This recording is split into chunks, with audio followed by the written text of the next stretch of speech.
Plants have a form of nervous system. They feel pain.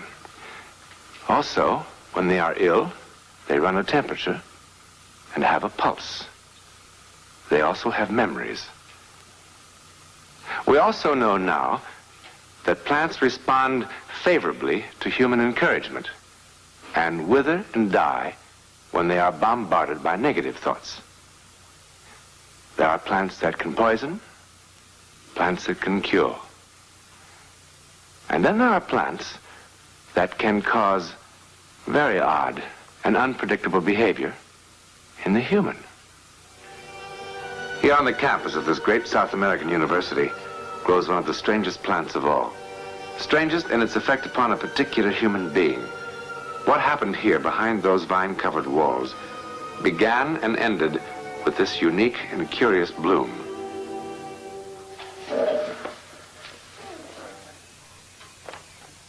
It's called, and for good reason, a blood flower. There was a time when the mere act of picking this flower was a prelude to violence and death and more, much more. Especially for Professor Gavin Carroll.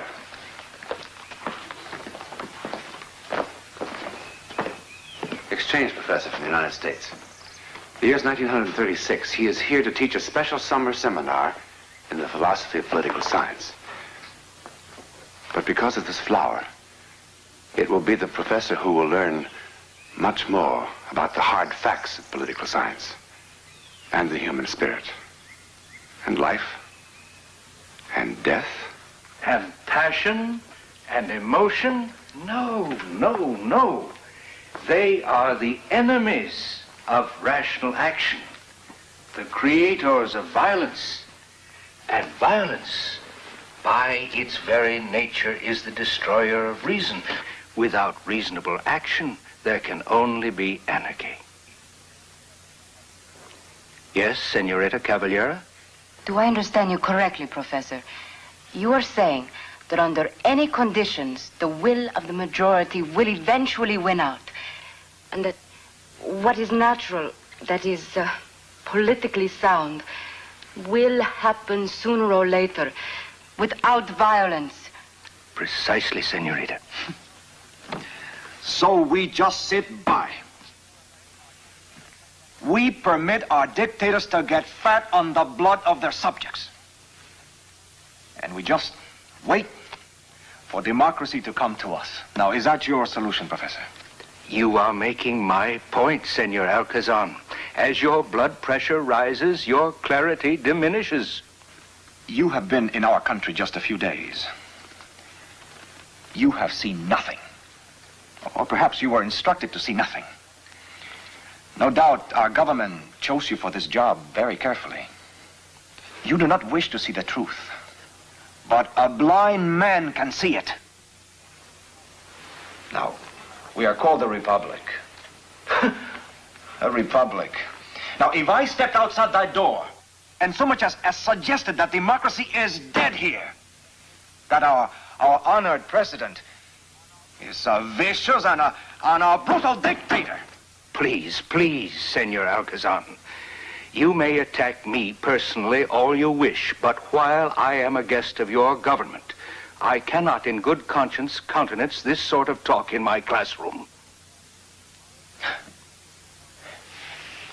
You are making my point, Professor. There are no peaceful, reasonable means left to us here. Now, when freedom of speech and thought are crushed, the only way is action. Forceful, violent action. Now, if I cannot speak freely even here, then it is a waste of time to remain.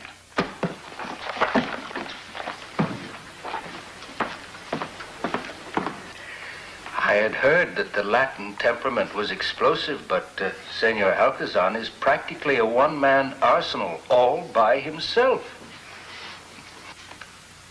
In all of South America at that time, Professor Gavin Carroll was perhaps the most unlikely candidate for an act of violence.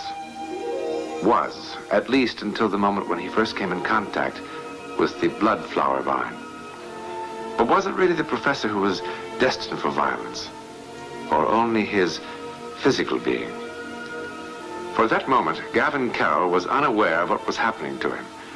Unaware that he had become host to a sort of psychic parasite that would grow each hour in strength and power until he was a helpless pawn in its grasp.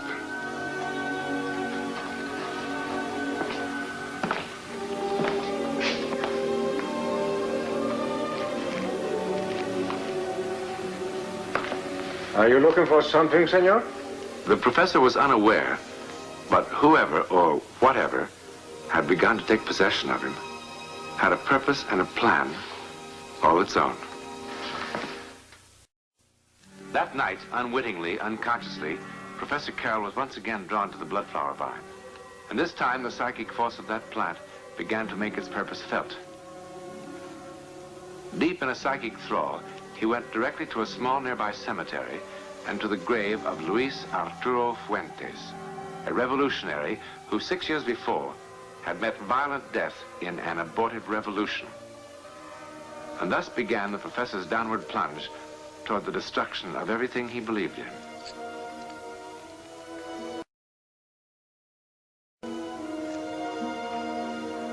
You come to honor my son's memory.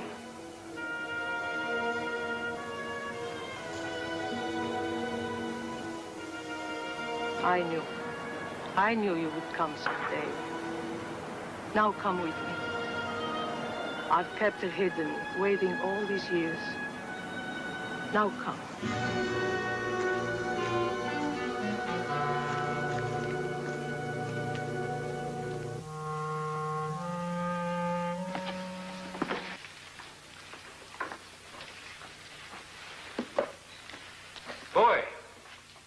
Boy, who gave this to you? Professor Gavin Carroll, personal. Shall I open it? Excuse me.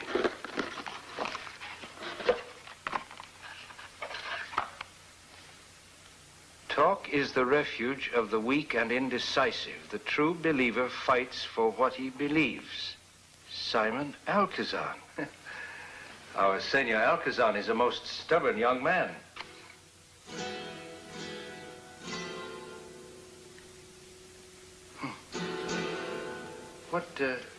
What is the significance of this flower in your country? Oh, you young people so love to dramatize things. Curious blossom.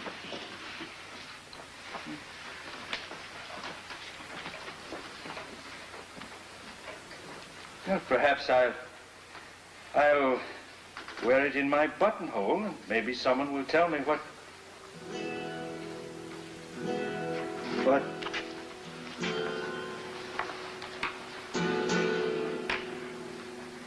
¿Cuánto hace que estamos sin movernos, dejando que el tirano crezca? Él debe morir. Y únicamente luego ellos podrán recobrar su propio respeto o medida de gente. El presidente debe morir. El presidente debe morir.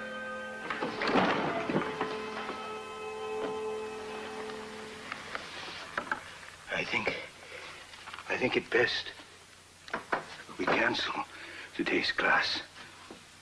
We'll get you a doctor, Professor. It will pass. It's just dizziness, vertigo. It will pass. I'll just sit here for a while.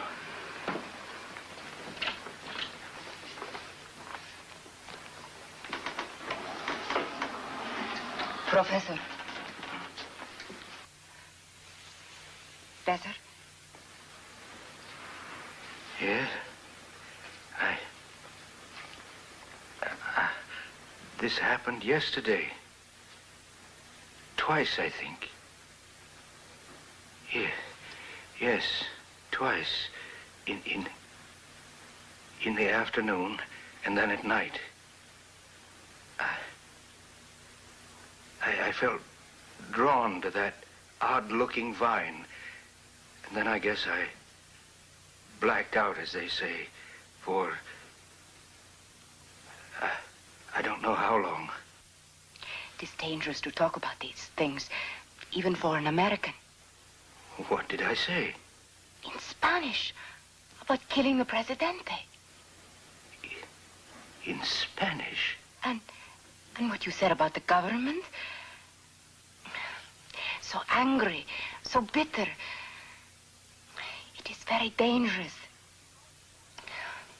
Simon did not absent himself from any kind of whim today, Professor. The secret police came to visit him last night. Fortunately, he was not there. But of course, he had to disappear. One of the students in this class must have reported him. If your words are reported to the authorities... Well, I don't know how I could have said the things you said I did. I abhor killing and violence. Perhaps I'd better see a doctor. Perhaps I'd better. Senor Carroll? Senor Professor, you must leave my house at once. Why? I may sympathize, perhaps even agree, but I cannot afford to indulge my emotions. Not that I admit I do agree, eh? Senor, you have no right to place me in such danger. Senora Madrera, I have no idea what you're talking about. It's no use, Professor. I have found it. Found it? Found what, for heaven's sakes? You think I am stupid? Do you not know it's a crime punishable by death to possess firearms? And the same for those who harbor revolutionaries? Revolutionaries? But the gun isn't mine. I don't know how it got here. No one else has the key to your room, senor. But I hate guns. I'm afraid of them. Out. Out with it at once. And you too, Professor.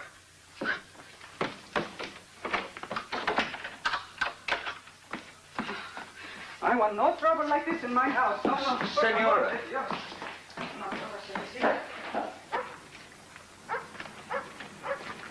Senor, tonight, I beg your pardon. all is in readiness.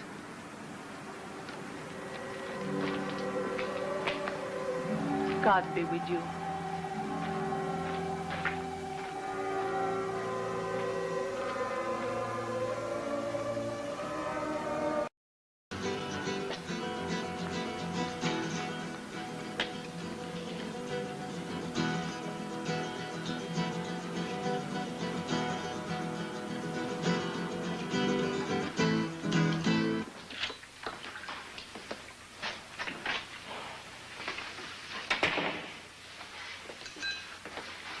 S3E30.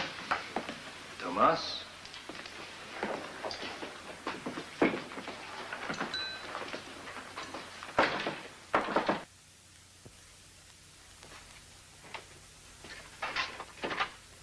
Jorge?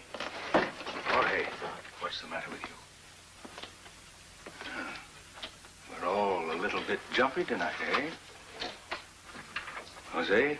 Ramon? How like a nervous girl you are, Alfredo. Hardly a wise selection for so important a job, which is why I will do it myself. Do what? Alfredo, what a poor actor you are. Who has a better chance of success? Jose? Ramon? Julio? Jorge? Any one of you will be recognized before you get within 50 yards of the palace. I see I have not convinced you that I am the one to do it properly.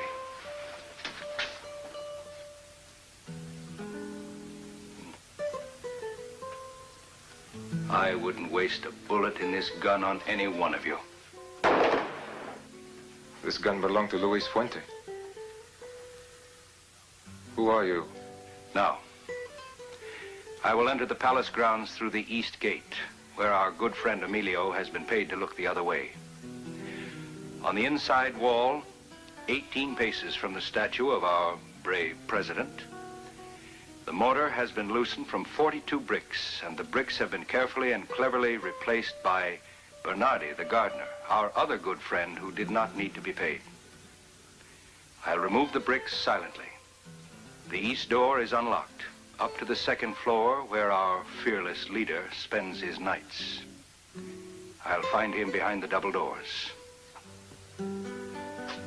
Is that enough? Or shall I tell you into what portions of his fat body I'll pump bullets?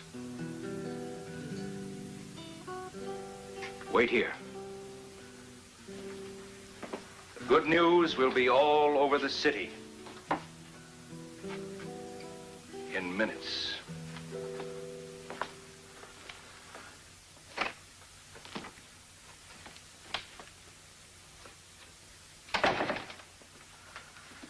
Who is he?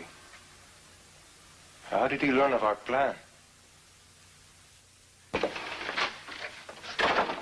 Thank the saints you are all still here. I was afraid I'd be too late. Too late?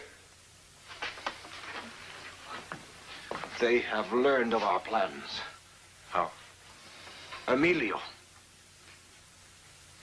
He went to them and they paid him more money than we. Yes. Yes. The president will not be in his bedroom tonight. Instead, his special police will be awaiting in an ambush there, waiting to cut down whoever opens that door.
Who are you? What do you want?